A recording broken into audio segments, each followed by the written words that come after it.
félicitations tout d'abord. C'est un beau projet. Et ce qui est intéressant avec votre projet, c'est qu'on voit qu'il est déjà tellement bien avancé qu'on se dirait même est-ce qu'on a vraiment besoin de vous aider. Et l'objectif est noble.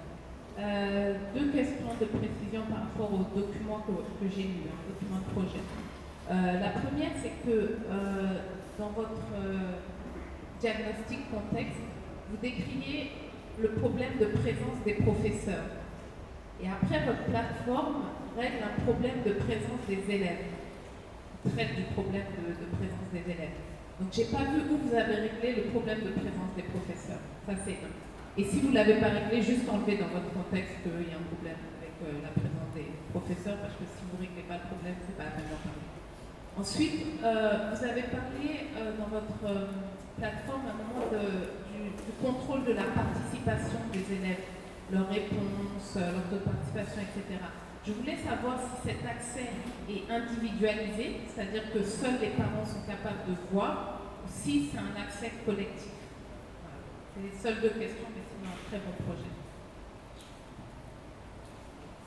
Ok, par rapport d'abord à la première question sur le contenu du document, c'est que ce qu'on a voulu faire ressortir là-bas, c'est le manque criard d'enseignants à l'intérieur du pays. Puisque pour le moment, on n'a pas les possibilités d'imposer des mesures incitatives, mais au moins c'est donner la possibilité aux élèves qui sont à l'intérieur et qui n'ont pas d'enseignants de pouvoir consulter des enseignants au moins qui sont formés dans la capitale.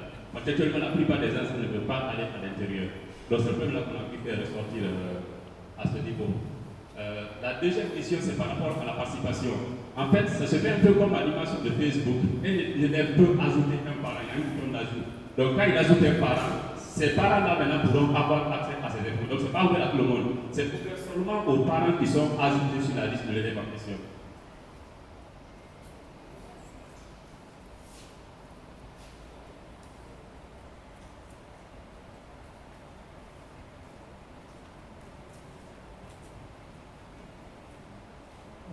Bonjour et merci pour la présentation.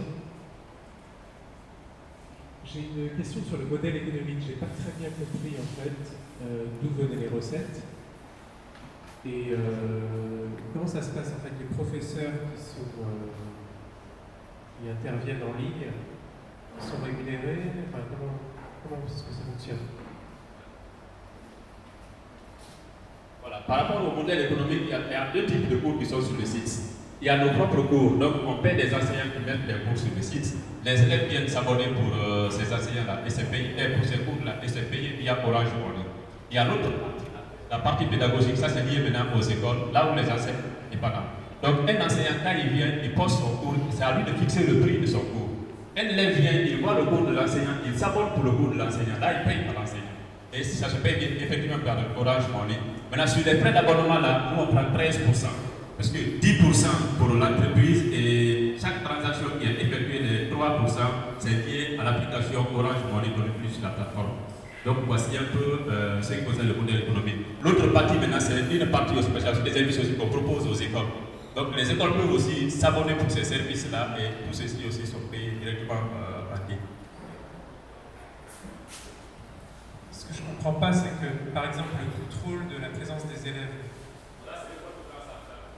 Donc ça veut dire que l'école doit payer. On est partenaire avec l'école. On est partenaire avec l'école. On paye une part de l'école. Quand on paye une part de l'école, on finance la possibilité de. Donc, c'est l'opportunité d'amener à ces élèves et à ces enseignants et aux parents. Donc, oui, qui paye? Qui ça? L'école. Il y a une part là où l'école s'apporte. Pour gérer les enseignants, pour gérer les élèves, pour gérer tout ce qui est pédagogique. Maintenant, il y a une partie où un enseignant peut venir volontairement mettre son cours sur le site.